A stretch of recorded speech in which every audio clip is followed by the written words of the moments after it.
ஆட்சி அமைக்க முடியாதுன்னா வாங்க கூட்டணிக்கும் வாங்க. கூட்டணி பேச்சுவார்த்தை நடந்துச்சு, 90 சீட் கேட்டாங்க, துணை முதலமைச்சர் கேட்டாரு. அது இல்லைனாலதான் இப்ப அவசர அவசரமா வந்து பிஜேபியோட கூட்டணி வைக்கிறாங்க. ஆடிட்டர் குருமூர்த்தி கருத்து சொல்றாரு. அது இருக்கலாம். துணை முதலமைச்சர் தர முடியாதுன்னா சொல்ல மாட்டாங்க. புரியுதா? முன்ன தேரி என்கிட்ட பேசப்பட்டதெல்லாம் தான் அங்க பேசி படுத்தப்பட்டிருக்கு. உங்களுக்கு புரியுதுன்னு நினைக்கிறேன். அது தரமாட்டேன்னுலாம் சொல்ல மாட்டாங்க. அது ஒத்து வரல, அது பிரிஞ்சிருப்பாங்க.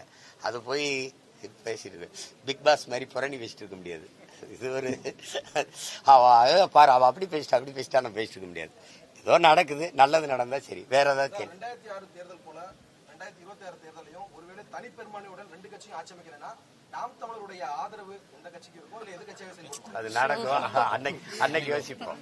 இந்த ஒன்னு இப்ப மேல இருக்கமா, அடுத்த மே ஓராண்டு தானே இருக்கு, காத்திருப்போம். கூட்டணி வேறு, ஆட்சிக்கான கூட்டணி வேறு. நீங்க சொல்லிட்டு இருக்கீங்க ஆட்சிக்கான அப்படிலாம் நான் ஒன்றும் சொல்லல. நீங்களா நான் சொன்னதா சொல்லிட்டு இருக்காதீங்க. முதல்ல அடிப்படை ஒண்ணு புரிஞ்சுக்கிறீங்க. எங்களுடைய கோட்பாடு என்பது ஆள் மாற்றம், ஆட்சி மாற்றம் இல்லை. அடிப்படை அமைப்பு, அரசியல் மாற்றம். திரும்ப திரும்ப சொல்றேன், கட்டிய கட்டடத்துக்கு வெள்ளையடிக்க வந்தவன் இல்லை நான். அந்த கட்டடத்தை இடிச்சுட்டு வேற கட்டடம் கட்ட வந்தவன்.